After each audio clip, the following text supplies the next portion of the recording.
everybody, and welcome to MangaPod. We are a weekly podcast in which we all get together after we've read all or parts of a manga, and then we discuss it with friendship, love, and lots of spoilers. I am Erin of HappiLeeErin, your host, and hang on, I messed up. I got stuck. I got stuck. You got stuck. I don't know how to speak. And with me are two of my three lovely co-hosts, as well as a very special guest. Unfortunately, our lovely Dodger could not make it tonight. She is not feeling very good, so you should go and tweet at her that we love her pretty face and that we miss her, and that she is our Alita. And without her, we are nothing. Without her, we are nothing. So, if my two other co-hosts wouldn't mind introducing themselves, and then we'll have our lovely guest introduce himself. Hey, I'm Yokurama. Hey! I'm excited to talk about Battle Angel Alita. I thought it was a joke at first that we're actually reading this, and no, it's real. We actually are doing it after our ex-mod, but he kept pushing this series so much, and we just never read it and just ignored him. So we were like, "Oh, Ian, you precious." Yeah, but we were waiting for episode 100. It had to be on a special, and what better? We were saving it. It became such a thing that we had to make sure it was for something special. Lou. My name is Lou, and I'm from Lou Talks Anime. What up? I'm hyped for the SWAT Cats Kickstarter. Completely unrelated to this, but it's nostalgia. It's my childhood. But Lou is telling you his feels. So many feels. Also, Alita. Yeah. Good stuff. Ian? We'll talk about it in a minute. Hi, I'm Ian.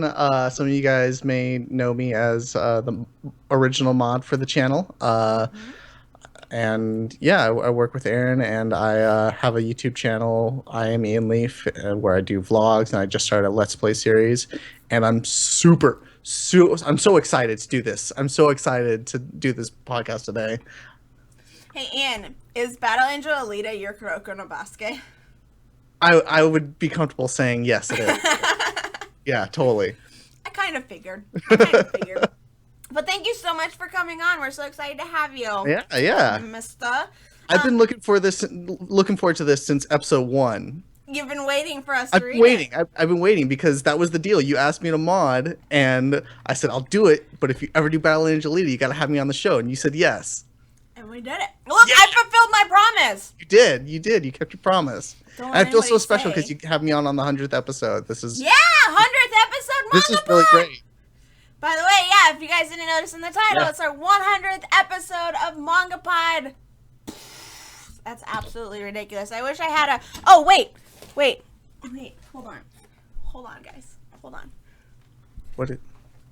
Uh-oh. What is she doing? I'm scared.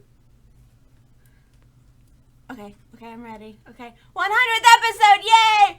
Oh, okay. It's so worth it. That was... Wait, yes. Cheers. Cheers! Everybody, Yay. cheers! Yay! Wee! Oh, look at that. I didn't mean to do that, but there's my cup. There's my cup. John Cena right there? What is that? I think it might... No, this is Shawn Michaels, WWE legend.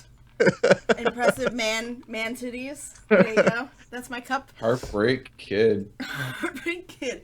Yes, so this week we read Battle Angel Alita volumes 1 through 4. If you've never joined us for a MangaPod before, what we like to do is give you a short spoiler-free description of the manga that we read, aka a summary that will be read by lovely guest Ian. And then once he is done with that, I told you that. Did you? Yes. I said that. You were talking a little too fast. Yeah, you went really fast. But then I finished, and you guys were like, wow, Erin, that was really pro. And I said, if you have any questions, let me know if I went too fast. I really needed to eat my pho. You guys don't understand.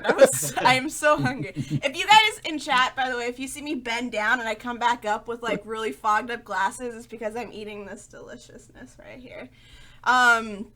Anyway, yes, so Ian will read our lovely description, and once he's done with that, we will give you our spoiler-free recommendations, whether we think that you should spend time going to read this manga or not. That way, if you do not want to be spoiled for the manga once we get into the spoiler section, then you do not have to be. You can go and read the volumes that we read and then come back and watch the VOD of this on my YouTube channel, youtube.com/HappiLeeErin. Yeah, so, spoiler, just a warning, please keep all spoilers for the manga out of chat until we get to the spoiler section, and then also after we get into the spoiler section, please don't spoil anything past past volume 4, which I think is like chapter 22. Yeah, it's 22, and it's the end of the Motorball arc. Motorball, yes. So that is a warning. We are very harsh on people who spoil. Do not even post fake spoilers because we may not know that they are fake spoilers. So you will just get timed out and then you will get banned. If you're on YouTube, you will just be getting banned, and that would be very, very sad. So there is your warning. Don't be a rotten bacon bot. And Ian, if you don't mind. Alrighty. Thank you. Alita is a powerful cyborg with a soft heart and a mysterious past. Her second lease on life isn't easy. Her heart is broken. She gains and loses friends to the cruel world of the scrapyard far below the utopian city of Typhairs. And she serves many masters in her quest to protect the innocent and create a new life for herself. Yeah. That's a much that was shorter quick. summary than the one that we read last week. Yeah. Good. Very Yeah. concise. I was expecting like way more time, which is why I put a giant chunk of meat in my mouth right before. Awesome. Thank you, Ian. Now let's do spoiler-free recommendations. Would you guys recommend this manga to our audience or not? I want to go first. Hit it. Absolutely. If you happen to enjoy sci-fi, which I do, which I would imagine the majority of the chat would. But yeah, absolutely. It was a great read. I enjoyed every little bit of it. Awesome. Yeah, I totally loved it. I know we're not into like our expectations, but I wasn't really expecting something like this, like to be this of a quality of a sci-fi series, because I did see the OVAs. There is an OVA. No. You don't watch that first? You know, when I watched it back in like 2006 or 7, and I'm like, Oh, my heart breaks at so that's the main reason why I haven't checked this out yet. And I'm like, dang, well, why did? Because especially like the beginning part, like I mean, it just freaking sucks you in. You're in the story, and I'm a sci-fi like utopian, like different kind of genres. That's like my favorite kind of genres. So this is just like perfect for me. And if you like that kind of stuff, this will be awesome. Because it is. Well, I clearly recommend this to anybody. Do you? Yeah, no, really. Like, even if you don't like sci-fi, there's so many different kinds of things going on in this manga that you've got love stories, you've got revenge stories, you've got all sorts of things going on, and it's the universe itself is so detailed and accurate. Like you realize later on, I'm not going to spoil it, but you realize where in the world this is set, and when it clicks for you, it just blows your mind. It's really cool, and I highly recommend it to anybody, even if you're not a fan of sci-fi. The artwork's awesome, all the stories are awesome, and the artwork just gets better. Like these first few volumes, it's pretty grungy and dark, but it gets more refined while still keeping that kind of dark quality as the series goes on, and it's just amazing. It's an older series too, so like it's totally 90s. like it's a very 90s art style. But That's what I love about it. I love it 90s. Great, yeah. 90s. I agree with all of these guys. If you love science fiction and action, then this is a series you absolutely need to check out. You're going to have a lot of fun with it, and it has a lot more layers to it than that. It's not a shallow series by any means, and it also has a badass, like, kick-ass female protagonist, which is not something you see in action series very often, and it's not something you see done well either, and it's done incredibly well here. So we'll dive into that a little bit more, but I highly recommend it if you're looking for just an action, something really awesome, cyberpunky science fiction. It has all these really neat elements that are coming together, and I think it's like we've seen a lot of really cool stuff, and I think it's building up to even more awesome stuff. So I think it's one that y'all need to definitely check out. So that is it for our spoiler-free section. If you guys do not want to be spoiled, we're going to be diving into spoilers from here on out. So now is your time to leave. We're going to give a countdown. Anybody want to give a countdown? Dodger usually does it. And I'll do it. 5, 4, Everybody do it. 3, 2, 1. 1. Spoilers. God. Spoiler fingers. Spoilers are God. Alita is Spoilers are God. Alita is Alita God. is the goddess. Alita is goddess of goddesses. You guys haven't met God yet.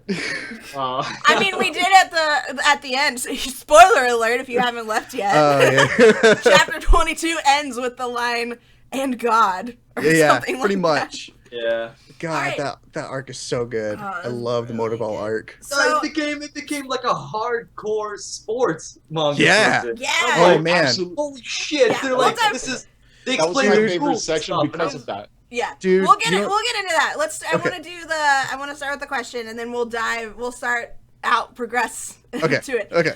So Yoku and Lou, what were your guys' expectations before reading the manga? Yoku, I know you kind of already touched on it, but Then I'll just continue from what I was saying. I pretty much said that I watched the anime like almost 10 years ago, and that 2-episode OVA, and I don't remember anything of it now, but back when I watched it, I don't remember enjoying it because I did not like think of even like touching the manga after that. It just kind of like just flew by the radar, and I never really thought about that. This whole story, this series, until the whole MangaPod thing, and Ian is like, "Oh, Battle Angel Alita." I'm like, okay, I remember something like that. Really? So, and I didn't really think about it ever since. But I'm very, very happy we actually gave this one a shot. Because I was sort of blown away. I had to stop myself at chapter 22. Like I could have read through the whole thing. I probably am. After this podcast, I don't know when we're gonna come back to it, so I'm just gonna probably end up reading it because I just fell in love with that world, the story, the characters, like badass Alita. Alita is so badass. It's crazy, and all these twists and like when Hugo died, I wasn't expecting that. I was just like, holy shit, he actually died like twice. So I was like, right? Oh my god, it's really good stuff. I thought like, man, he's gonna become. She saved his head, and he's gonna become a cyborg too, and they're gonna be like together and fighting and stuff together. But no, he goes crazy. He goes nuts. It's so much cool stuff happened. Very unpredictable, and I just did not expect any of this. I really had no expectations, honestly. Just only that Ian was just a big fan of it, and I was just not sure about it. Yeah. Awesome. My expectations going into this were set in the New Year's MangaPod. So if you haven't seen it, I suggest checking it out because one, we're all slightly inebriated, and it was a good time. Slightly is an understatement. Slight. Anyways, so in that MangaPod, I asked Ian a very simple question. I asked him how he would go about selling me on the idea of reading this manga, and he more or less set the bar fairly high the way he was describing it in terms of basically what he did just now in his spoiler-free recommendation. That's what he told me. So when it came to scheduling it, to a certain degree, like I was starting to process that this should be a pretty decent read because, people talk up things that I don't like all the time, but what he was saying definitely was clicking with me. And once I started reading it, I just kind of fell into it and got absorbed by it. Yeah, certain parts of it in the beginning were a little bit difficult to get into because being an older manga series, it's paced differently than what I'm used to reading. But once I started getting into a few chapters into it, it was just an experience.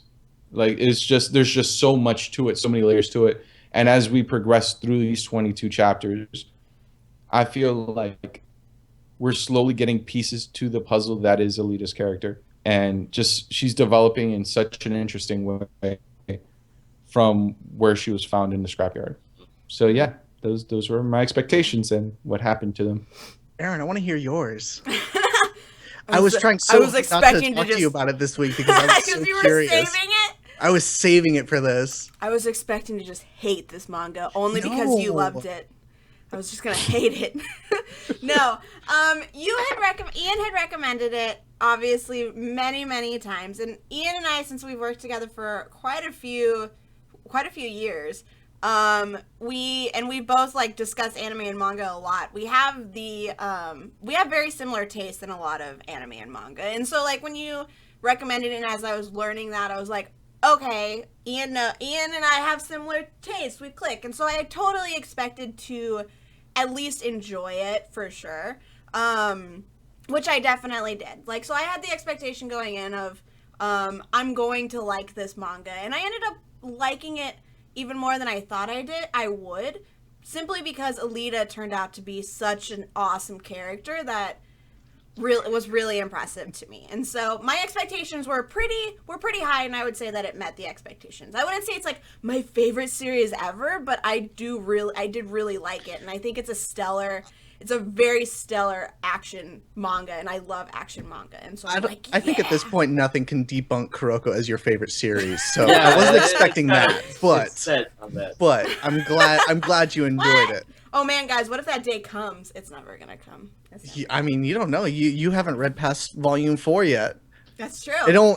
That's true. Shit just gets crazy after volume 4. You don't even know. And there's like sequels and stuff. Yeah, it's in the third sequel series right now. Yeah, so that's what's publishing right now. Yeah. Is that one the Last Order, or is... Last Order is finished. Mars Chronicles is what's going on right now. Okay, so is it all a continuous story? Oh yeah. I mean, they kind of jump around in time at points, and there's other like side character stories along the way as well, but they don't take up the majority of the manga. But yes, it is all a continuous storyline. That's awesome. Cool. Yeah. I'm very happy to hear that. Yeah. I could actually see this becoming one of my favorite manga, like at the rate it's going, because it fits all my needs. Like this is what like the genres, the subgenres in this series, it just fits what I enjoy in storytelling, and like the way, like I said, it's unpredictable.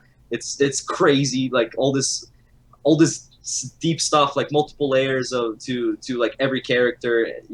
There's just so much unknown, and by what Ian's pretty much been saying is like we haven't seen nothing yet, so that means things are gonna start getting revealed, and like I'm just so curious to see what's up, and especially it being like a multiple like series in the franchise makes it so much more interesting to me, because there's just so much to explore. It's like it's like getting into an MMO or something.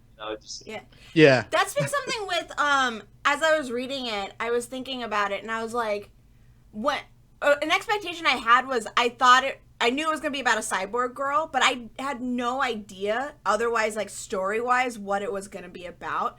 And so what was really fascinating while I was reading it, and that I really enjoyed, is like I didn't know where this story was going to go. So when we went from like her first getting created, and then into her meeting Hugo, and then into the Motorball, like I was like, there's so many possibilities with this. What's going to happen next? I was like, what's going to happen after Motorball? I thought they were going to spend a way longer time in that, and that's like winded down. And so what I love about that is that it makes it much more about Alita's character and her than it is about a structured story, but it's still, what we've read all still makes sense. Like everything is still connected, which is really well done writing, I think. And so that was something as I was reading it, I was like, I do not know what's going to happen in the next arc. What's going to happen after that? Like there's no sense of predictability for me. And I really like that, because there's some manga that when that's happening, you're like, okay, they just don't know what they want this manga to be. They don't understand what they want this story to be. So they're just throwing stuff at the wall. They're throwing poop at the wall and hoping that it sticks. But with this, like, as you're reading it, you realize, okay, the mangaka does have a clear timeline and a clear idea about how they're wanting to tell this story, and I think that's really neat.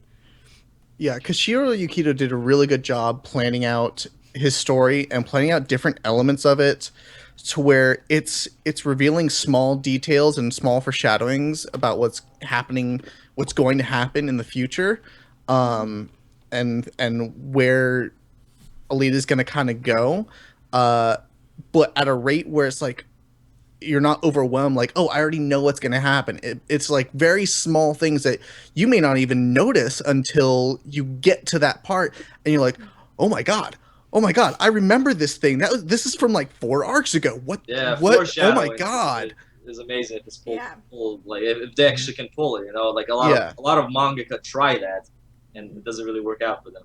Yeah, like they've been doing that pretty well so far. It's either like they make it way too obvious, or it's way too subtle, so that when it does happen, you're just like, oh, that was okay.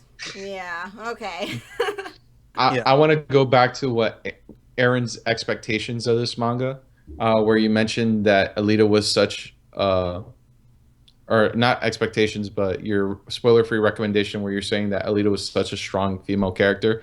I did not expect that at all from a manga that's this old. I've read not a lot of old manga, but I've read a fair amount of it, and it's just really not very common for a main character, a main female character, to be portrayed as strong as she is, and to have them grow in strength and not become dependent on male characters.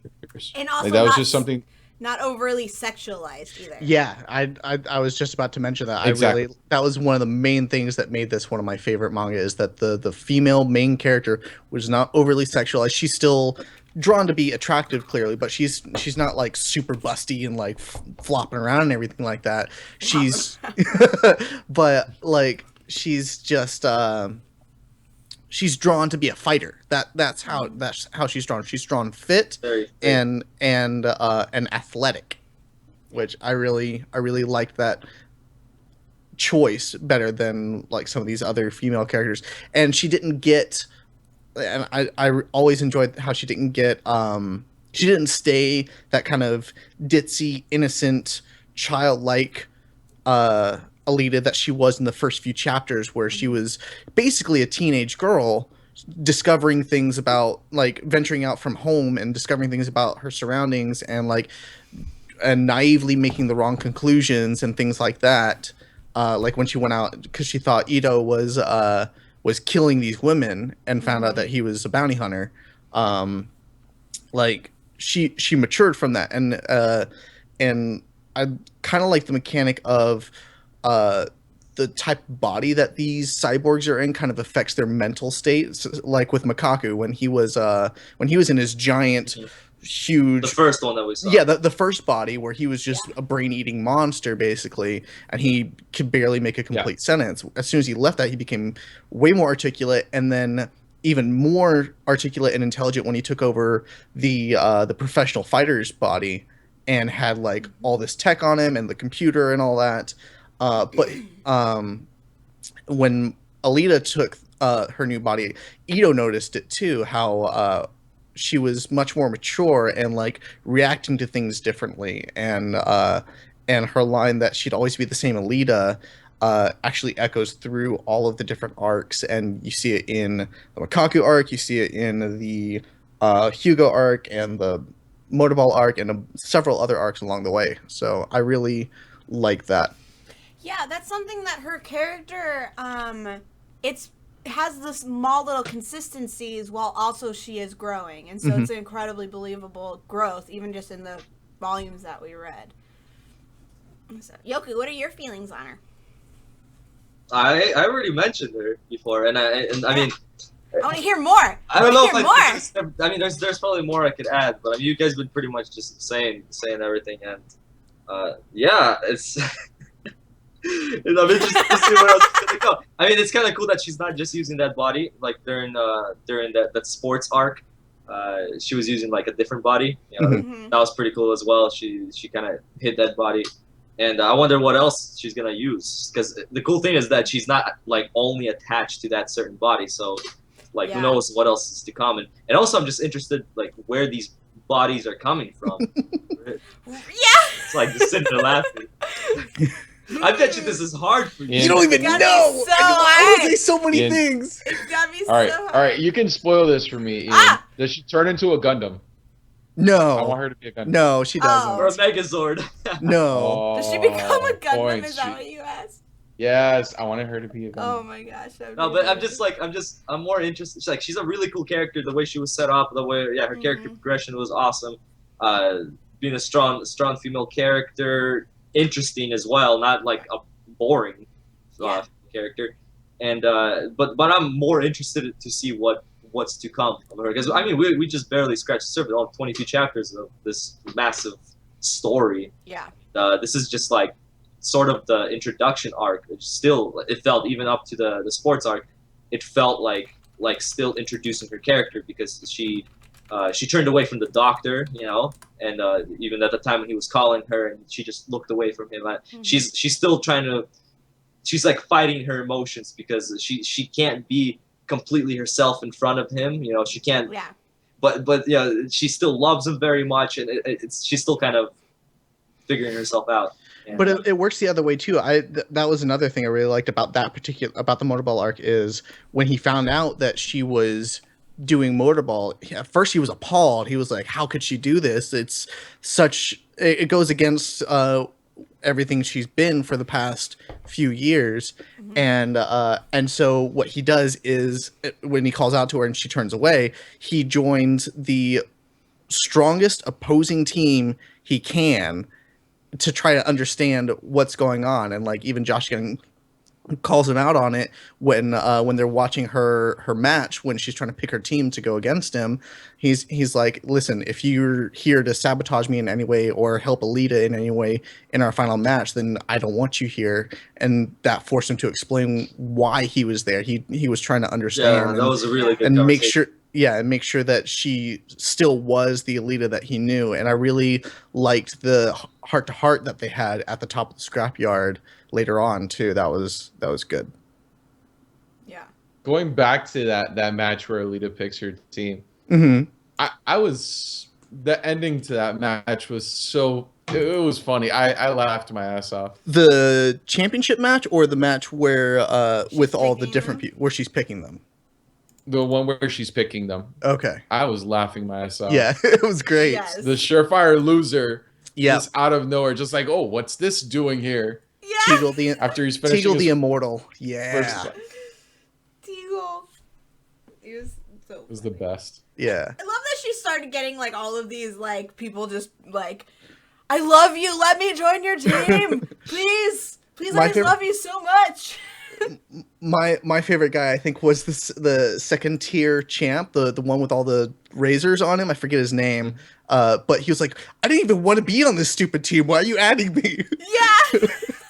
He was like, "Why am I here? Why am I here? I don't like you guys."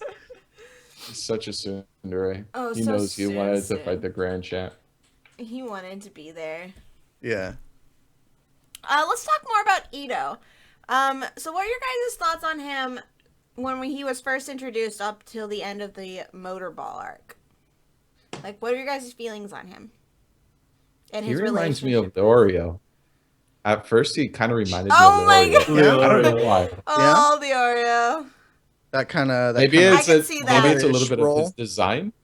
Yeah. Yeah, like kind of just kind of like the kind of like over energetic dad figure that L'Oreal was. Yeah, I can see But- that. Oreo is such a papa. Also, they're both tall, lanky characters, so that's another parallel right there. Yeah. I want to hear Yoku's thing and your thing before I say anything about Ito. All right, he's been pretty consistent throughout what we read. He wasn't like completely boring ever since the beginning. Pretty much, he was an interesting character from the start, and it made us care about him more during that part where Alita thought he was killing like people to take body parts, and it turns out that he wasn't. Like it pretty much like reintroduced him after him discovering Alita in the first place, and it's good that he was still part of the series. There was times where they stopped showing him for a little bit, but he kept reappearing here and there, so that we still knew that he's around. But he really definitely shined during the arc, the final arc, the sports arc, because that was the part where he found Alita, he felt betrayed by Alita, and then trying to figure her out, trying to help her out, and he has his own character character progression throughout the story. Like I'm wondering what's his past, obviously, because the whole thing he's from up there. Tiferus. He's from Tiferus. Yeah. Is that what it's called? I pronounce it Typhairs. That sounds a lot more formal. Tiferus. Good old Tiferus. Good old Tiferus. Yeah, that's probably the thing I'm most interested in him about, and that's probably going to be the most interesting thing about him is his past and why he got banished and all that stuff. And I'm really interested to see that. Yeah, because with that, like, it's not just him. He's not the only one with that mark on his forehead. Like, so many other people. Ian is just sitting there like, because there's other people, like specifically doctors and stuff. So I'm like, does that mean something happened where they knocked all what? You guys haven't met any of the doctors that have. You haven't met anybody else that has the mark yet. Met them, but they've referenced them. They've referenced it. Okay. Yeah. Like the guy who made what was the main champion? J-Man? Yeah. J-Man? The guy who saved, who did the operation on him. Had the mark on his forehead, and he was like a creepy. Yeah. So it's like, if it's just doctors being thrown down, does that mean it's people with just knowledge that are being tossed out? So like, what kind of society is happening up there? What if it's just a bunch of doctors? Is it just a bunch of doctors? Is everybody just like dying up in Tiferus now because there's no doctors? Like, what's that? So yeah, no, once like his background gets explained, that's going to answer a lot of questions, but it's also, I think, going to open up even more questions too for a lot of others. Yeah, right now they're just kind of showing his character, his personality, what kind of person he is, but it's still just kind of just a picture, you know. There's a whole book underneath that. Oh, that's a good analogy, Yoku. Oh, it's crazy. It's just like the cover. It's just the cover of the book. Yeah, he's just the cover of the book. He's just a cover. You're just the cover. But I do. But I agree with what you guys are saying. Like, when he's first introduced, I thought he was really creepy. Like, he came off real I was creepy just about to say that, too. at the start. So I was like, oh, he's mad scientist-y? Like, what's he gonna do with Alita when he makes her? Like, I'm really skeeved out. Is he gonna force her to fight? Is he gonna, like, use her for shady means? He wants to be her dad. But he just wants to be your daddy. Well, see, I feel like Which could be creepy. It could be pretty creepy. I feel like in the first few chapters, when he finds Alita and starts putting her together and fixing her, he's got sort of this pet project mentality towards her, and she's just a pet, and he's working on her, improving her, and then it becomes sort of like a weird, not obsession, but like he wants to make her a lady, and sort of this weird love kind of thing for it. And, you know, like he throws the clothes into the river and gets all upset when she wants to go into this violent occupation because he wanted to make her this nice, proper lady. And I don't know, have maybe a relationship with her other than a father-daughter thing. But when no, that's what. When I first read this, I was like, "Oh wow, I thought that was. This is kind of creepy." One time when he met that stars of the sport, when he met the sister, and she asked him like, "Oh, who is she to you?" And he, or like your lover or whatever, and he said like, "Oh no," but like in his mind he's like, "Who is Alita to me?" Yeah. There was this weird little. That was like, one moment. time I thought that where I was just like. It's like, wait a minute. But once she takes that leap into the bounty hunter profession, he kind of takes on that mentor role, that kind of father figure role, and guides her through that once he accepts it. So he gave her the body. He gave her the body, and I feel like in the Hugo arc, he really takes on more of a father figure role, whereas in the end of the Makaku arc, he is sort of a bounty hunter mentor. And teaching her things about it and sort of guiding her along the way. And then kidnapped for a lot of the Makaku arc, though. He wasn't kidnapped for the Makaku arc. He was kidnapped for the when she was fighting that guy was his name Makaku in the sewers? He kidnapped the baby. He kidnapped the baby. Mm-hmm. Wait, then Koyomi. Oh, dude, I'm totally. He was kidnapped during. He was kidnapped during in the next arc, Hugo, in the Hugo arc. Yeah. Yeah, you're right. Which we read a lot, so there's it's a lot like, of arcs. yeah, there's a lot that. yeah, you guys went through 3 Yeah. arcs. The first 2 arcs were pretty The fast. Cox arc was but there were some long chapters in those as well. Yeah. I lost my train of thought. But yeah, I really liked his very quick evolution from the kind of almost creepy, like lecherous, obsessive person who had this pet project to, okay, I'm gonna help this girl like figure out who she is as a person. Mm-hmm.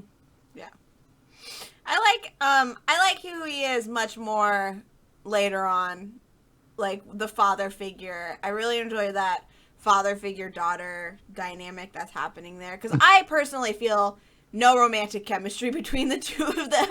So she looks up to him like she looks up to him. She obviously loves him and thinks of him as her dad. Like, it is something that he raised her and he helped her in so many ways and helped her like experience and explore this world. And so now she's just like, she's definitely going through like the teenage phase of, oh no, like he doesn't understand what I want to do. Like, how do I show him that this is what I want to do and this is who I really am, but I love him and don't want to make him mad, but he's mad, and all of this like stuff is happening. But I really do enjoy his character, and I'm glad that he I really like that he is the doctor and that he got involved in the Motorball arc. I really liked his involvement in that. He didn't feel just like he was a wasted side character who was just there going along with the story. He definitely felt involved in it, which was nice. Like, it was nice to not just have him be introduced in the first few arcs and then be kind of tossed aside as like she would go off in the story. Yeah, she'll go off and he's and still then back. When he comes, there. she comes back, he heals her or something. Yeah, that so would have been lame. Yeah, it's nice that he's involved too. Speaking of side characters, what did you think about like all the little side characters that you may not have noticed at first, but then became prevalent in a later arc or had a recurring role in later chapters or whatever? Like Zapato is like the hunter. Yeah, the hunter. Yeah. Mm-hmm. Oh yeah. Like, that could have that whole first bar fight scene could have easily been she just kicks everybody's ass and you never see any of them again. Yeah. But you see they come back like during the Hugo arc, and like you'll notice other characters later on that were in like the first chapter or in that first bar scene or something like that. Mm-hmm. And it's I think that's really cool that he comes back to those characters and doesn't just have all these different people that he's not going to use again. That's really cool because that just builds the world so much more. It just feels much more smaller, but at the same time bigger because Zappin, that's his name, not Zapato. Zappin. Also, someone said it in chat. Also, by I guess reusing characters, you can tell that a lot of effort was put into the designs because the mangaka didn't have to come up with as much designs if he would have just scrapped and just thrown in new characters. Mm-hmm. And I feel like all of the designs are unique enough from each other that everybody stands out. Yeah. Yes. Even in crowd scenes, you'll look and see, if you look at all the cyborgs, there's almost no repetition at all. Like when Ito was stabbed by Makaku and he's carrying Alita's body and he's going through these crowds, you see people, there's the common hats and cloaks and everything that make it easy to draw a crowd.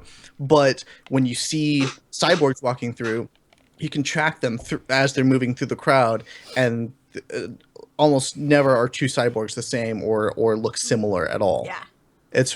I really like that. That's really cool. There's so much detail in it. Like N_Disciple. I don't know if that's how you pronounce your name. In the Twitch chat said it ends up feeling like a really dynamic world, making it feel alive. And I totally agree with that. Like, the world itself was just as fascinating as the characters because there's just so much going on. And there's so much to explore with that, just like there's going to be so much to explore with Alita and everything that's happening with her, and like how you mentioned the how the different cyborg bodies kind of change their mentality a little bit. Like there's so much to explore with that. And so it's just like the mangaka has set up a ton of opportunities to just expand on this world and keep it really interesting the whole time, which is awesome. Yeah, and you've got all these different not subworlds, but like little things within this giant world, like the factory Typhair system, the whole they even go in to explain the rules of Motorball and how the ball actually works. That's awesome. And stuff like that. Like I thought that was really cool. That's what made that arc even more meaningful for me, because I like sports manga. Yeah, so right. I was like, give them the rules. Dude, and the action sequences were they were so cool. It's like every panel was just they're so cinematic, and like my favorite thing about the action panel sequences is the little small details. Like there's a scene in I wrote it down in volume 2 chapter 2 page 45. There's you've got the big whooshes and the motion lines and everything like that, but then you've also got these little small details coming off the arms, because he blocks an axe and it causes his arm to vibrate as well as the axe, and there's a big dent in the axe, and physics, the mangaka takes physics into account of how he kicked this guy up to hit the ceiling, but the way the guy falls off, he kind of like the heavy part of his body comes first, so it's his head and chest, and he kind of hits and then falls down. I just love it. Just little things like that just make it so much more fun and interesting. One thing that kind of bugged me about the action sequences. You still hear me though? We can hear you. You're back. All right, cool. I don't mind being frozen. Anyways, one thing that did kind of bother me was the overuse of sound effects, or like that. Just it's distracting for me because I go to read before I look at the panel. Yeah, I can get that. I can understand that. That's just something it's something that happens a lot in older manga that just always throws me off, which is why I don't read as much of it as I do. Yeah, exactly. They make me laugh. It's like whoosh, bam. Yeah, some of the sound effects that they write in there are pretty fun. Her like mentor coach died at the very end, or got like punched and gesplorshed, like shot. No, he was shot in the face, right? Yeah. Like the sound effects he made, made like a eep sound, and I was like, that is not the noise a grown man would make if he got shot in the face. I don't think, but I'll take it. It made me giggle at a very like dramatic scene. Speaking of deaths, okay, we've gone 45 minutes. Let's talk about Hugo. Okay. Oh, Hugo. We'll talk about Hugo and how he went nuts. I was so sad. I was like, Hugo, why? See, I view the whole Hugo arc as like a puppy love arc. It was Alita's first love. She had no idea what love was at the time, and she kind of like, I feel like she got over attached really quickly, and just went a little love crazy with Hugo. Oh, yeah. She was in her like middle school phase. Yeah, exactly. That arc is middle school. Mm-hmm. Lou? I fucking hated Hugo. Fuck that guy. Yeah, Hugo was because she's like throwing. She's all expressing her feelings, and he's just like, yeah, whatever. Dude, and it's like, oh shit, I can't go there. Well, I'm gonna go focus on doing my thing, and you can just go to hell. He was a scarred individual. He'd gone through a lot of shit. I get it. I still don't like him. Which I don't think we're honestly supposed to like. Yeah, he's not a likable character. No, he's like he's a douche. No, I get that he's not supposed to be likable, but I fucking hated him. I did not like him at all. I think we get it now. Oh, okay, Lou. So you had a distaste for him, is what you're saying. Kind of, a little bit. No, I think what was really interesting about that arc for me is that there were times where Hugo was painted, personally, like the way I saw it, there were times where he was painted as like really sweet and empathetic, and then they would kind of turn it, and you'd be like, but he's not a good person. Like, he's not. So it's when you were looking through, and I realized it was like, when Alita was talking about him, or Alita was in the scene, he was much more likable, because you're kind of, like, seeing him through her eyes. And when she's not there, there's a lot of other stuff going on. Like, he's pulling spines out of cyborgs and selling them, and he's, like, has no problem doing it. And he legitimately, as we start to see him fall apart, and then we start to see it. What just happened? I think Lou just became a cyborg. Yeah, Lou became a cyborg. Lou? He's frozen. Lou, oh, you're so pretty. That's a good phrase. That's a That That is not phrase. derpy at all. Someone screenshot that. When Just she like, hey. confronted him, Oh no. Oh, man. When she confronted him at something. I don't know who he's responding to now. I don't know either. oh crap, this is going to be wonderful. When she confronted him,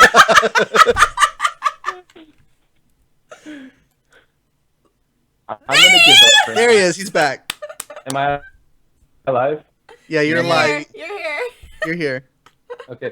When she confronted him, he's just like, yeah, sure, whatever. It's yellow swag. I'm gonna get mine. That's all you wanted to say. That was so worth it. That was so worth it. Like that entire arc, like Aaron said, when he's not in panels with Alita or in the same area as in the same like scenes as Alita, he's a dick basically. He's a ruthless back alley selfish person who's only focused on completing his brother's dream and basically sticking it to Typhares by getting there and breaking the system. Yeah.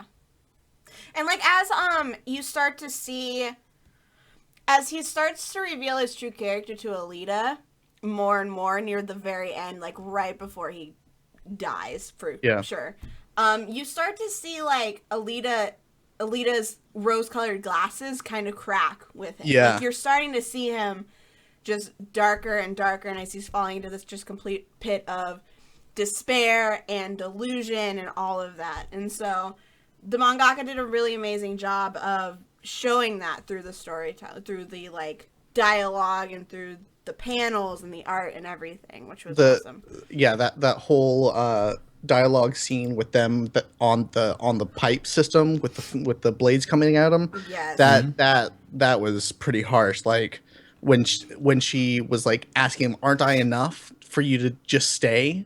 Yeah. And he basically, without saying it, says, "No, not really. I want to get to Typhares."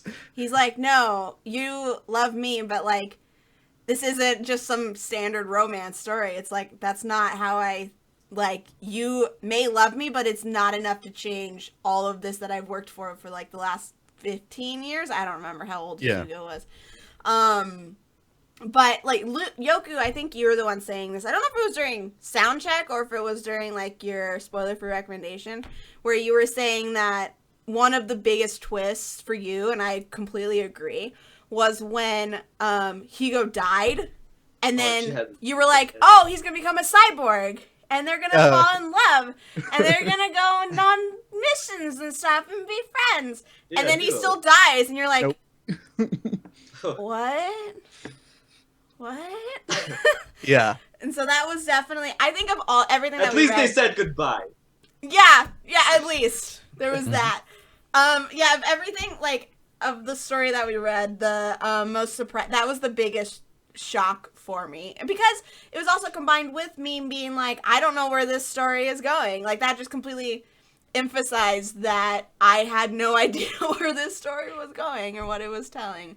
And I really I liked the fact that so often nowadays when we're reading action stories and we have a hero who has a tragic backstory, specifically if it deals with a loved one, we never see it except in flashback. It's shrouded in mystery forever. Like, and so it's the big reveal that happens at the end, like at the climax of the story, where it's revealed exactly what happened to them in their past, like who they lost and all of that. But with this, we actually got to see that happen. It's Yeah. like we're reading a biography of Alita is basically what it feels like. And so we got to see that happen, and I really liked that. I didn't feel cheapened at all. Like, I thought it was very well timed, and that the way it was written played out very well. And so I liked getting to see that early. And so when we hit the Motorball arc, we understood why she was having the emotions that she was having. Yeah. So. And I just want to make a note that the mangaka does an awesome job with flashbacks in general in this entire manga, like the entire series. And you got to see a couple of them during the Motorball arc with the Red Mountain flashback and her Panzerkunst master flashback. Like, those were just little glimpses, and the manga does a really good job throughout the series of timing those with events that make sense and just help move the story rather than interrupt the story. Yes. I have a question for you guys. How do you feel about Alita's motivation to want to know about her past? Like, because for me, it kind of feel like going into like the third volume, it's where it started to just out of nowhere just become more and more important to her. Mm-hmm. Like towards the latter half, like I feel like they didn't build her motivation to want to learn about her past enough for me before that. Yeah. Or they didn't like it just out of nowhere seems like I want to learn about who I am. Name from the beginning. That was kind of the start of her curiosity. But maybe it's the flashbacks that she's getting. She's seeing all these visions that she's like, what the fuck? I wonder. I guess that makes yeah, because she has been getting them a lot more in this the second half. I think there was one before when she was asleep during the operation or something like that. When I think she was getting the berserker body. Yeah, that was the first. But that was like the first one, and then she got more already during there, and like during these flashbacks, that's probably what really like set off her curiosity to find out who she really is. Yeah, I do agree with Lou though that it felt very like inserted randomly for like the flashbacks. Even for me, like it felt it was the one thing that I did think that the manga was like, oh, I should make sure to bring this up again. So like kind of inserted the flashbacks where she was in the final Motorball thing. It just, for me, it felt like afterwards I was like, okay, it's gonna give her motivation to like learn about her past and stuff, and I thought it was really cool, the flashbacks themselves, but they did feel to come out of like they kind of came out of left field for me personally. I might have to disagree with you a little bit on them coming out of nowhere, just because up and through the Motorball arc, whenever she's in a fight, she's reacting instinctually with these Panzerkunst moves that she couldn't remember where she learned them, or how she learned them, or how long ago she learned them, and so she's just reacting instinctually and from muscle memory. I realize she doesn't have muscles because she's a cyborg, but but like her subconscious mind is just reacting to these situations with the appropriate martial context. And when she's fighting Jashugan, and she has to use certain moves, her body makes her react with certain movements. I feel like that is what is supposed to be triggering these flashbacks, is because she's using these certain moves again for the first time in forever. She kind of like unlocks bits of her brain and her memory that way. Yeah. See, like, I get it as you're saying it. I'm like, okay, that makes sense. I get that now. But I did not pick that up while I was reading it. Like, it did not. I mean, I've read this whole series 8 or 9 times at this point, so that's my theory. As I've read it. It is your Kuroko. Yeah. Let's talk about art. What are you guys' thoughts on art? I loved it. Super 90s, and it's awesome. Super 90s, and it's awesome. Yeah.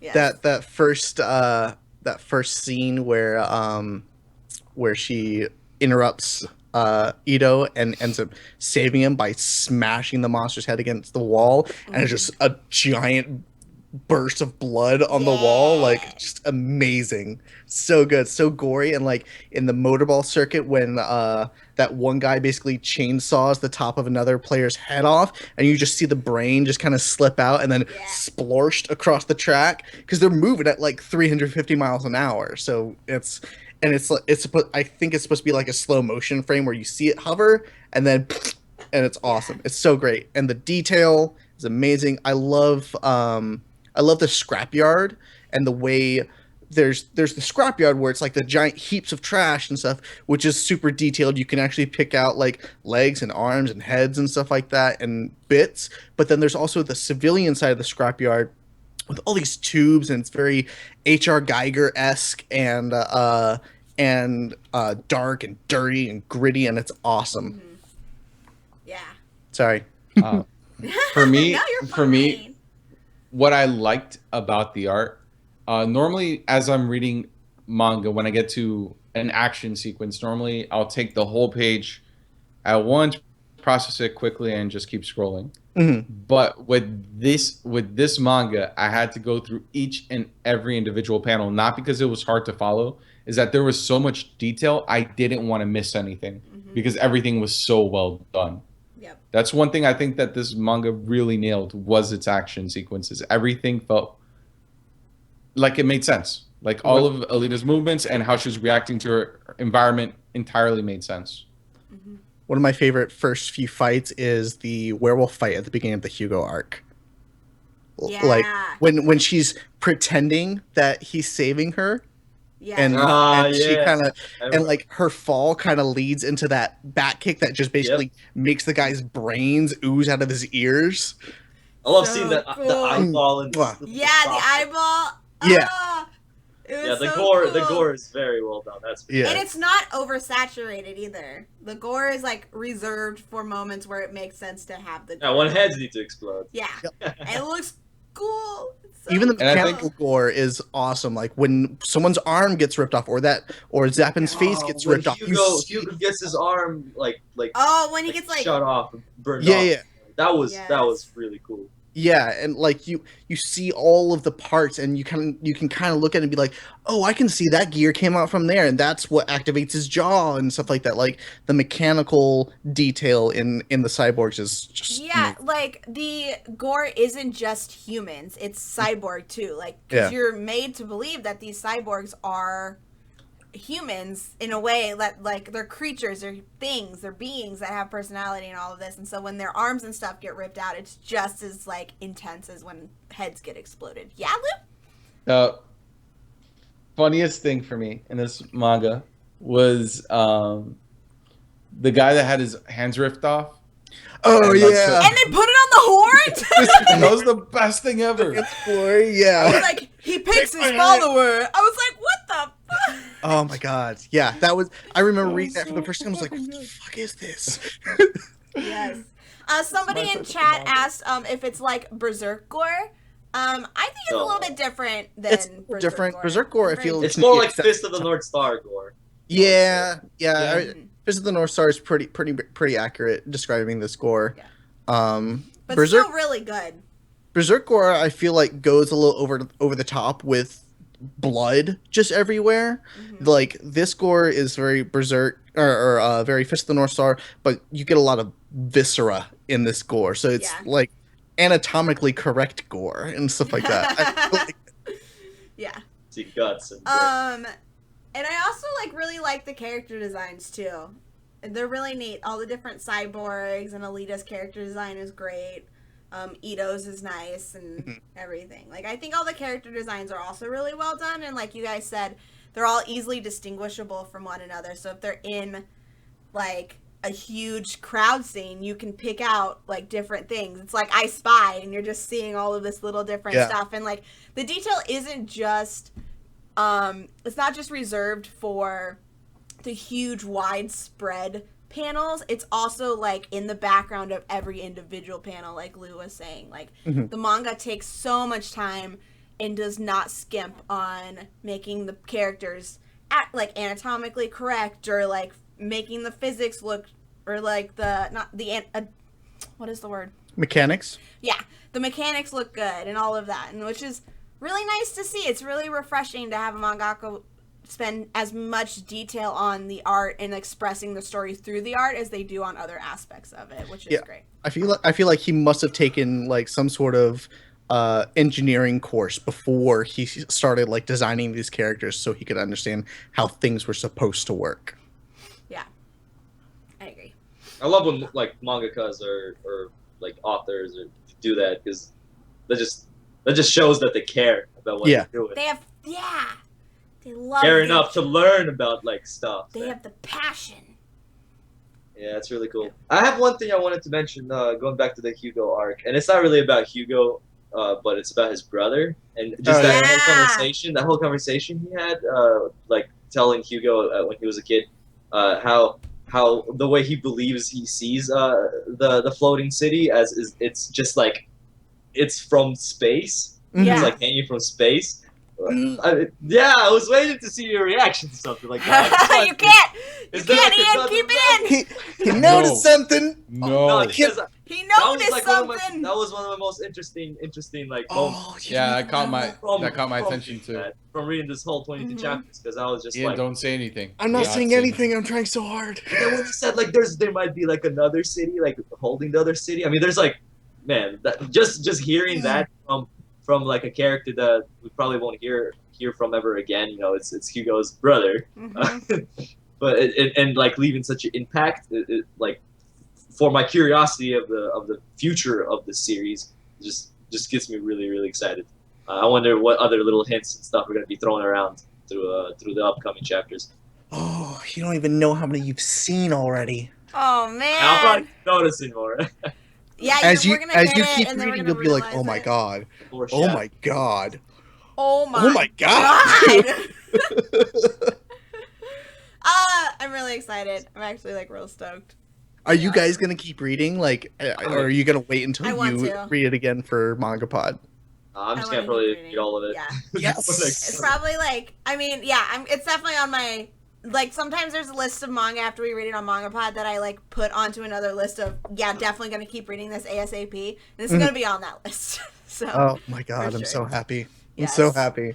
Awesome. Let's wrap up and give our final thoughts and ratings, and then we'll read the summary for the manga that we're reading next week. So who would like to go first? Lou? I'm sorry. I'm just excited about next week. Oh, me too. I do know what next week Me too. Okay, I guess I'll go first. Do it. I expected a lot going into this manga because of how Ian talked it up, and it definitely exceeded my expectations. In terms of what I look for in sci-fi, it gave me the expansive world and the interesting characters that tend to be a little bit dry, but at least in the context of this story, there were still some colorful side characters that I guess kept it from being monotonous. The art was really well done. It was just really well put together and well thought out. And I could see that I'm just barely scratching the surface at this point, and that there's a lot more should I dedicate to reading this, there's a lot to read, and I'm not opposed to continuing it on my own time or for MangaPod. So factoring all that in and my overall enjoyment of the series, I'm going to give it an 8.5, but I'm fully expecting it only to go up from there.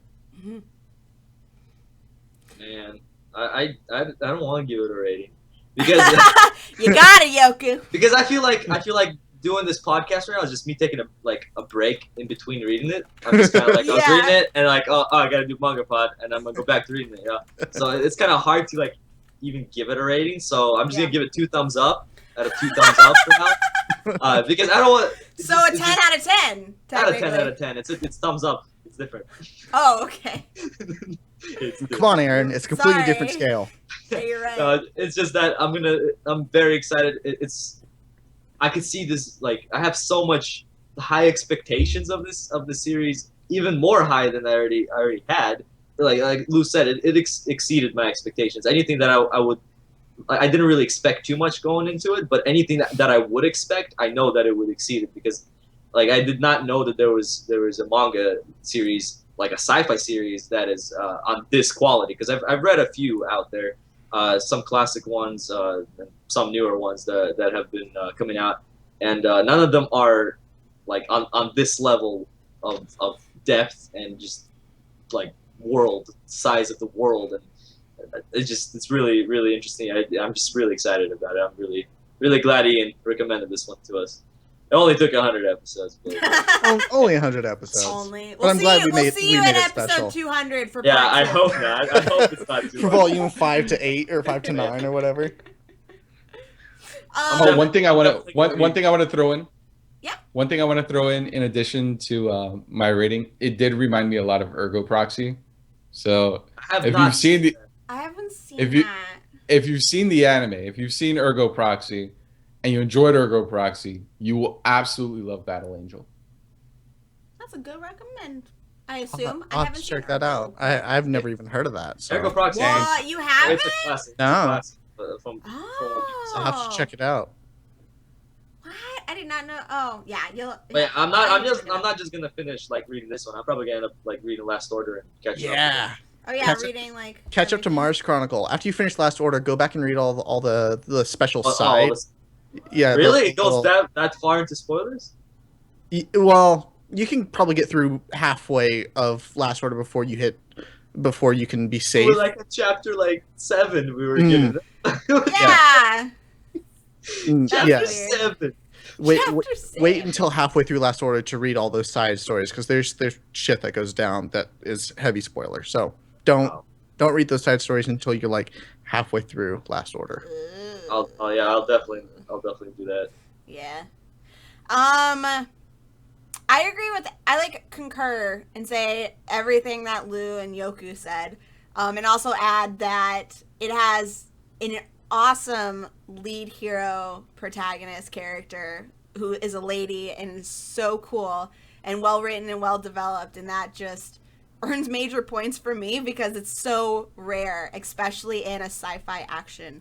And still has limitless potential from what we read. Yeah, and so it's so much potential, not even just with her, but with like the world and the story and everything that's going to happen. Like, we barely even scratched the surface, and I'm already incredibly impressed with the method of the level of intelligence that's gone into the storytelling and the artisticness that's gone into just certain scenes and different arcs and stuff, specifically with her and Hugo and how that was told. I thought was just fascinating and really incredible. And so I am going to give it an 8.6723. 8.6723, because it's only going to go up from there. I have no doubts that it'll get worse. Like, it can't for me. Like, it's just really good. Like, this part, especially what we read, was from the start really interesting, and I'm just excited to learn more about Alita and the world of Tiferus and all of the other cyborgs and stuff. And the art is also so good. So there you go, 8.6723. 32 numbers. I mean, my rating, I don't think you even need to ask. It's a 10 out of 10. 10 out of 10. 10 out of 10. All the way through. Every arc, all 3 of the series, the Battle Angel, Last Order, and Gundam Chronicles so far, because that's the current one, are just awesome. Like Aaron knows, I every week am on Manga here looking for the new chapter of Mars Chronicles, and I end up reading it in like 15 minutes because and then I love it. Turn around. Ian actually sits like behind me, so then he'll turn around in his chair and just be like, "There's not any more yet. Why isn't there any more?" Aaron, I need more. Is it consistent?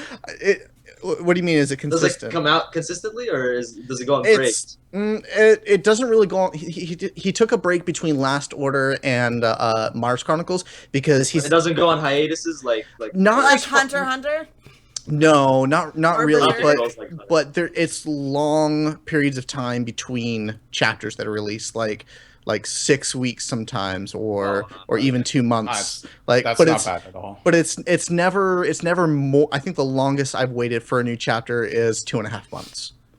That's not too bad. That's Because It's not too bad, if but you go still. into like Berserk territory, sometimes you gotta wait up to like 6 Yeah, 8 no, months. the mangaka is pretty consistent, and I have a feeling the reason it's taking so long for this current series is because he promised to go back and continue another series he did called Aqua Knight once he finished Last Order. So now that Last Order is over and He's he's working on continuing two. Mars Chronicle, I feel like he might be going back and forth and getting panels ready for Aqua Knight. He hasn't released any yet, but Aqua Knight is also really good. So I'm excited for that.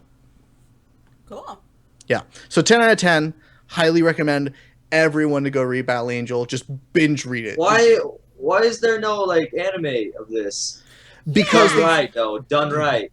done right. Done right. Because they screwed up so bad with that Man, OVA. Oh we my need, god, like- it's so bad. It's the was. same Oh. with Berserk. Berserk doesn't have an actual since I they gotta- messed up the original. They messed up the original Berserk, but I gotta say the Berserk movie that's on Netflix right now is pretty top notch. It's pretty it's pretty not good. I've seen But this film. the Battle Angel Alita OVA, when I first got into the series, all I had were the individual paperback chapters that you buy for 50 cents or whatever. Yeah. Because I saw it and it's like a robot lady with blades on her arms. So I'm like, that looks fucking awesome. I'm gonna buy that. So it was one of the Motorball art. It was a chapter from the Motorball arc, and I was like, wow, this is really cool. So every comic store I went to after that, I was looking for the volumes, and I finally found it.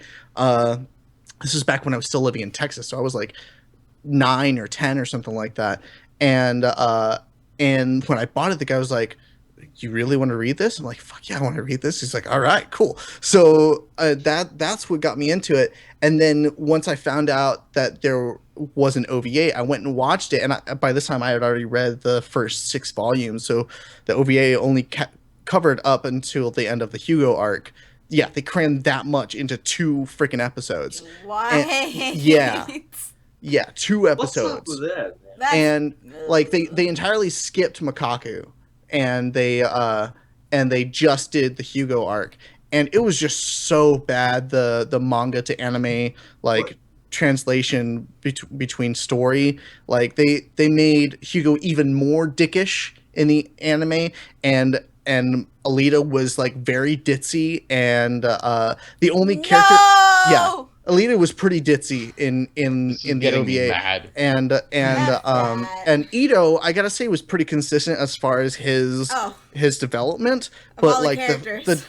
they changed the dialogue, and it was just bad. And they picked the worst scenes. They didn't pick any of the good heart to heart scenes or anything like that. It was just remake. Oh my God. Madhouse, please. Yeah, Madhouse. please Please, Madhouse. Please do it right, because that would be bones or something. My if they could do something on the level of Gurren Lagann or something like that, that'd be fucking amazing. But there are fans that have done little shorts. You can find them on YouTube. They're older CG 3D shorts, and one of them is actually really good, of a Motorball sequence, the when Ito puts on the visualizer and he hops into it. I think they based their little short off that, so go look at that online. It's pretty cool. But yeah, so I really one of these days, please, if there's a Kickstarter for that, I will donate $300 to that. That would be amazing. Awesome. All right, well, let's wrap up. Let's do our summary for the manga that we are reading next week, because that wraps up our discussion for Battle Angel Alita volumes 1 through 4. We will definitely be coming back to this one. I just think it's just too good not to. So, Ian, you'll have to come back. Yes. Oh, I really Yes, want to know nice. Dodgers' opinion as well. I know, I do too. I'm really curious too. I know. I'll have to ask her. I'm really interested to find out what her opinion is on it. So I'm going to read the summary for the manga that we're reading next week, and everybody in chat, you get to guess what it is. Good luck. It's very, very unpopular manga. Okay. It's obscure. So obscure.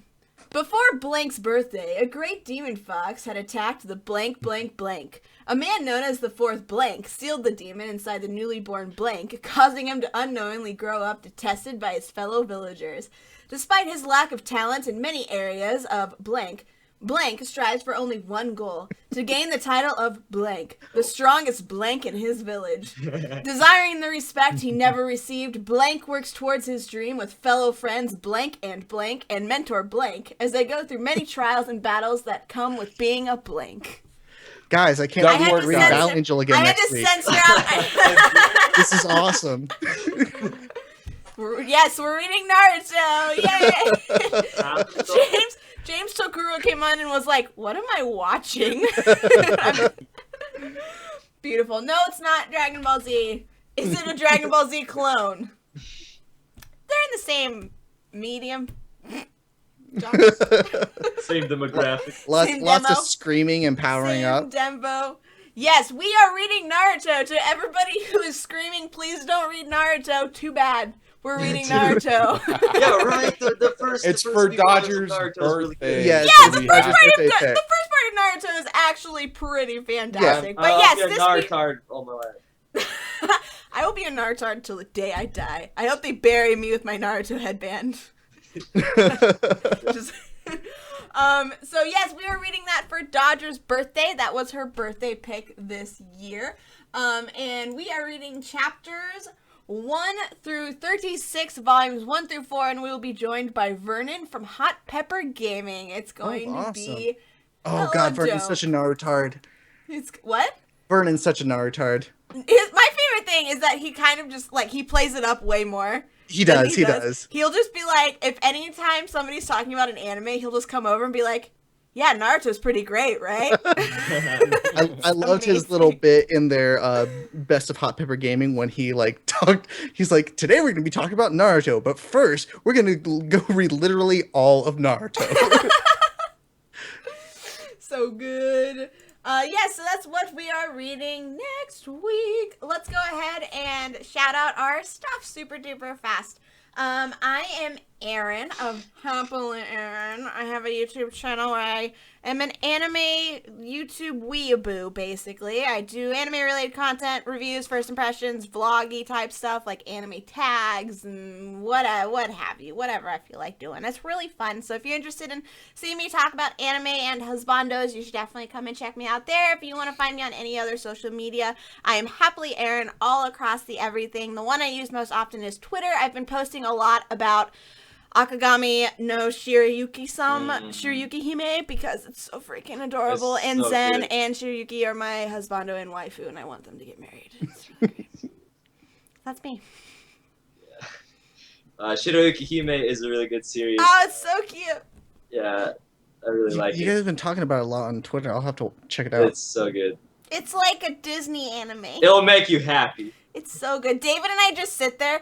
It's basically an anime. We've realized that Zen has a very similar personality to David's, and I have a similar personality to Shirayuki. So we're like, it's an anime about us. And, fun fact, David has a huge thing for redheads, and I have a huge thing for white-haired anime boys. And so, like, we're just like, it's meant to be. This is our anime. It's meant to be. Yoku. But yeah, I'm Yokurama. You guys can find me on Yokurama Game Talk on YouTube. I haven't made a video yet. I've been working on one since last week. I said I would have one out by now, but like, yeah, I got sidetracked and stuff, and I probably will get even more sidetracked now that I have a very, very long series to read. So I don't know if there's gonna be a video by next week. You have to read all of Naruto by next week, BTW. On Naruto, I read Naruto. Oh, you're talking about Battle Angel. Battle Angel. Come I've on. already read Naruto. Sorry. Naruto. But what was I saying? Yeah, so the video is coming. Who are you? It's gonna be on my top 5 favorite anime of the summer season.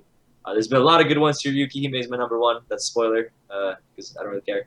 That's my number 1 too.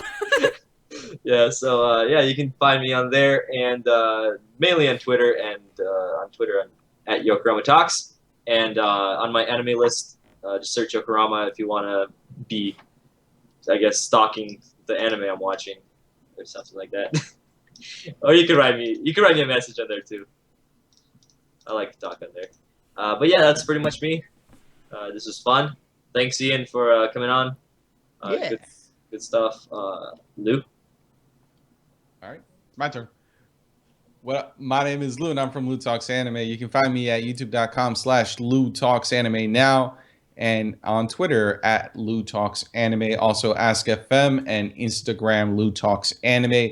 I do anime-related content. If you haven't guessed, at this point, I have been continuing a series that I used to do when I was under my previous channel name, which I will no longer reference. But that series of videos is called the Random Anime Roundup, where I randomly pick out shows that I've either completed or I'm in the process of watching, and I will talk about them at whatever length I feel they deserve to get.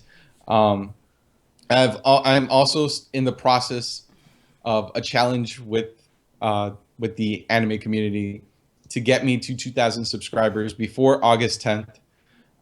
Currently, I'm sitting at 1,650 subscribers. I gained 130 subscribers in the past week. Everybody go subscribe to Lou!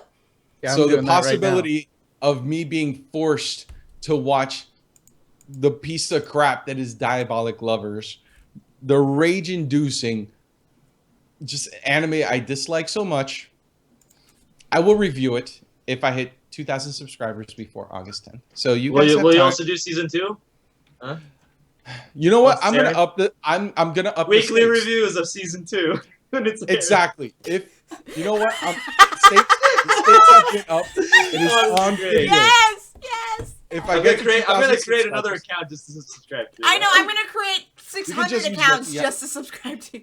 You can just use Yokurama Russian. I mean, come on. Oh wow, yeah. Yokurama What? Russian is worth 1,000 subscriptions.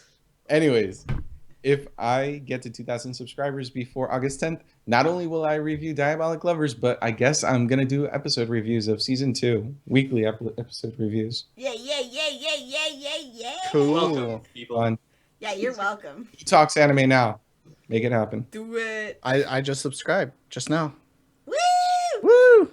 Thank you. Hi guys, I'm Ianleaf. You can find me at youtube.com/IamIanleaf. Don't go to youtube.com/Ianleaf because that's some Swedish singer. He doesn't count. But youtube.com/IamIanleaf. On everything else, you can go to twitter.com/Ianleaf, Instagram Ianleaf, and Twitch Ianleaf. I've just recently started becoming more active on my channel, trying to do daily vlogs, and I just started a new Let's Play series for Dishonored since the sequel was just announced at E3. So first 2 episodes of that are out. Second one just went up yesterday. So yeah, come check me out. Just talk about my day on my vlogs and weird things that happen if things happen to me. And I'm trying to be more active on my social media, so just keep an eye on that. Cool beans. Awesome. And we'd also want to shout out our sick co-host this week, Dodger. She does gaming news and Let's Plays on her channel. Press heart to continue. I believe she's playing Fault Milestone right now. I believe is the one that she is doing. She mostly does dating sims and has really amazing voices, and they are awesome. And she also does coffee time on her second channel, Dexterity Bonus. If you want to go have coffee with her, then definitely check her out there. And on all of these social medias, she is Dex Bonus, DEXBONUS. So, thank you, Ian, for joining us for our 100th episode of MangaPod. Yeah. Woo! Congrats, guys, on 100 Woo! episodes. That's a big milestone right there. Thank you. Yes, thank you to, I want to take the moment to thank everybody in chat and on both Twitch and YouTube and everybody watching the VOD of this. You guys are absolutely amazing, and the fact that you have supported us to get us to 100 episodes is just freaking mind-blowing, and that's so cool that you guys are still here and that the community is ever growing, and it's just really neat to see, and we absolutely love every single one of you guys and are so grateful, and just mwah, mwah, mwah. Thank you so much. And if you would like to become even more part of the MangaPod community, we do have a subreddit and a Hummingbird. If you go on Hummingbird, it's MangaPod Book Club is what you search for in the group section. And if you want to go to our subreddit, we have a Reddit that is reddit.com/r/mangapod. That's what it is. Yep. And there you can find a recommendation thread where if you have any manga that you think MangaPod should check out and look into reading and possibly put on the schedule, you can go ahead and recommend it on that thread. And we also have the schedule, so if you want to find out what we're reading through the end of 2015, you can go and check it out there. So that's where you can find all of that fun stuff. Again, thank you so much. You guys are just so cool. It's really neat that we got to 100 episodes. Yeah, I'm just so excited. So we will be here same time, same place next week at 7:30 p.m. Pacific Standard Time here on twitch.tv/dexterity bonus and on youtube.com/HappiLeeErin. Reading Naruto, volumes 1 through 4, chapters 1 through 36 with Vernon from Hot Pepper Gaming for Dodger's birthday pod. So we hope that you guys will come and hang out with us again next week. Thank you, Ian, for being here. Thank you to everybody who is watching, and we will see you later. Bye-bye! Later. Guys. Bye-bye!